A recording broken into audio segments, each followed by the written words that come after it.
ও, review করছি। তো ঘুম পাচ্ছে কেন? মা একটু কফি দাও না।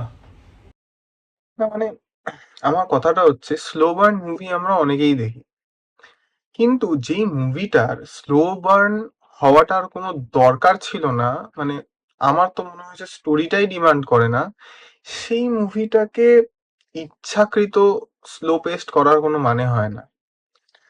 হ্যাঁ, এখানে আমি অভিমানের কথা বলছি, which is directed by Indrajit Dasgupta. একটা ensemble কাস্ট আছে সেখানে। প্রসেনজিৎ চ্যাটার্জি, যিশু সেনগুপ্ত, শুভশ্রী গাঙ্গুলি, কাঞ্চন মল্লিক, প্রত্যেকের পারফরমেন্স সেখানে খুবই ভালো, খুবই সুন্দর। গল্পটা লেখা হচ্ছে যিশু সেনগুপ্তর, সেই গল্পটাও খুব ভালো। কিন্তু সমস্যাটা হচ্ছে যে, মানে যেটা প্রথম সমস্যা, সেটা হচ্ছে এখানে প্রত্যেকে না খুব ভালো পারফরমেন্সেস দিয়েছে। কিন্তু একটা কথা মনে রাখতে হবে, যে একটা সিনেমা, মানে চারজন অভিনেতা অভিনেত্রী যদি ভালো জাস্ট পারফর্ম করে যায় তাহলে ভালো হতে পারে না। সেই পারফরমেন্সটা সবসময় একটা ইন সিঙ্ক ব্যাপার যদি তৈরি না করতে পারে, তখন সিনেমাটা ইটসেলফ ভালো হয় না। বা যে সিনেমাটা বা যে গল্পটা যে ডিরেক্টর বলতে চাইছে, সেটা ঠিকমতো দাঁড়াচ্ছে না। এরকম একটা সিচুয়েশনই অভিমানের সাথে হয়েছে। তো এখানে শুভশ্রী গাঙ্গুলি খুবই ভালো অভিনয় করেছে, কিন্তু মনে হচ্ছে যে অভিনয়টা প্রসেনজিৎ বা যিশুর সাথে ইনসিঙ্ক নয়। একমাত্র যিশু সেনগুপ্তের অভিনয়ই আমার মনে হয়েছে উনি হোলিস্টিক্যালি সিনেমাটাকে ভেবে নিজের অভিনয়টা করেছেন, যেটা আমি কারোর কাছ থেকেই পেলাম না। প্রসেনজিৎ নিজের জায়গা থেকে অভিনয় খুব ভালো করেছে, কিন্তু তার যে সিনস গুলো সোহিনী সরকারের সাথে ছিল, সেখানে সোহিনী সরকারকে অনেক বেশি পাওয়ারফুল মনে হচ্ছে। যেটা আমি জানি না, মানে কেন, কি কারণ, সেটা ঠিক বুঝতে পারিনি আর কি সেই মোমেন্টে।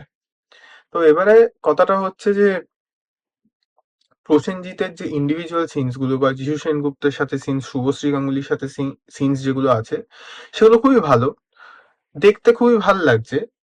কিন্তু ওই একটাই প্রবলেম হচ্ছে যে প্রত্যেকের অ্যাক্টিংটা সেম পিচে নেই, হচ্ছে না। আমি এটা বলছি না যে ক্যারেক্টার ওরিয়েন্টেশনে প্রবলেম আছে, সেটা কিন্তু নয়। কিন্তু কোনোভাবেই সবাই সেম পিচে অভিনয়টা করছে না। মানে সেম পিচে বলে আমি এটা বলছি না যে ক্যারেক্টার ডেভেলপমেন্ট অনুযায়ী কেউ অভিনয় করেনি, সেটা নয়। কিন্তু সবার যে সিনেমাটাকে ভেবে অভিনয় করা, সেটা খুব ল্যাকিং লেগেছে আমার। এবার আসে হচ্ছে ডিরেকশনে। আমার সত্যি কথা বলতে খুব একটা ভালো লাগেনি। মানে গল্পটা এত সুন্দর, কিন্তু মানে সাজানোতেই অনেকটা, মানে প্রবলেম দেখলাম আমি। মানে ঠিক করে গল্পটাকে ঠিক সাজানো হয়নি। দুটো খুব ভালো শর্টস আছে সিনেমার মধ্যে, মানে সিনেমাটোগ্রাফি নিয়ে যদি আমার কথা বলতে হয়, দুটো খুব ভালো শর্টস আছে, যেখানে কিনা একটা অ্যাকোয়ারিয়ামের থ্রু দিয়ে একটা পিওভি শট খুব ভালো লেগেছে আমার। একটা ড্রোন শট আছে, মানে ক্যাসেট ফেলে দিচ্ছে, সেটা একটা ড্রোন শট আছে, ওটা খুব সুন্দর লেগেছে। কিন্তু বাকি যে সিনেমাটোগ্রাফি বা এডিটিং, মানে এই টেকনিক্যালিটিস গুলো থেকে অভিমান অনেকটা পিছিয়ে, মানে যে কোনো ভালো আজকালকার দিনের বাংলা সিনেমার থেকে বলে আমার অ্যাটলিস্ট মনে হয়েছে। এডিটিং, স্লো বার্ন সিনেমায় এরকম এডিটিং আমরা এক্সপেক্টই করি না, যে একটা সিন চলছে, চলতে চলতে একটা অ্যাব্রাপ্ট কাট এলো, হ্যাঁ সেই অ্যাব্রাপ্ট কাটটার যদি কোনো সিগনিফিকেন্স থাকে তাহলে ঠিক আছে, কিন্তু সেখানে কিছুই সেরকম আমি তো দেখতে পেলাম না। সুতরাং এডিটিং এবং সিনেমাটোগ্রাফি আমার কাছে খুবই উইক লেগেছে সিনেমাটার জন্য। অ্যান্ড অ্যাজ ফার অ্যাজ আমার মতামত, যে অভিমান can be a one time watch, but সেরকম, মানে আমি কোনো ভ্যালু অ্যাডেড পেলাম না।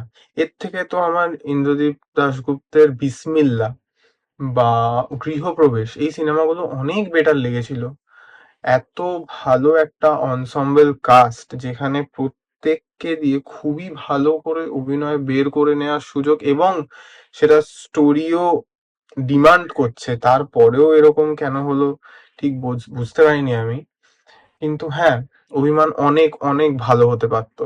যে প্রোডাক্টটা ডেলিভার করছে ওরা, তার থেকে অনেক ভালো হতে পারতো। তারপরে আরেকটা ব্যাপারে আসি, যে গানগুলো as a individual song they are very good, but একটাও সিনেমার সাথে ইনলাইন হচ্ছে না, সিনেমার সাথে যাচ্ছে না। তারপর হচ্ছে বিজিএম সিনেমার সাথে ইনলাইনড নয়, মানে ভিজুয়াল যে ট্রিটমেন্টটা সেটাকে কিন্তু কোনোভাবেই মিউজিক বা ব্যাকগ্রাউন্ড মিউজিক যেটাকে আমরা বলি সেটা সাপোর্ট করতে পারছে না।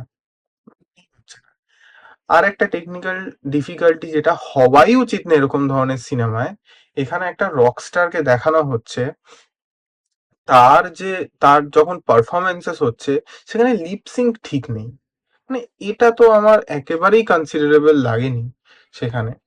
তো যাই হোক, অভিমান can be a one time watch just because it is a very good story. তো এই ছিল আমার মতামত, কারা দেখেছো প্লিজ তোমাদের কমেন্টস নিচে কমেন্ট বক্সে জানাও যে অভিমান দেখে কার কিরকম মনে হয়েছে। আর হ্যাঁ, সিনেমা হল থেকে বেরিয়ে অভিমানযুক্ত কাউকে তুমি কল করলে কিনা।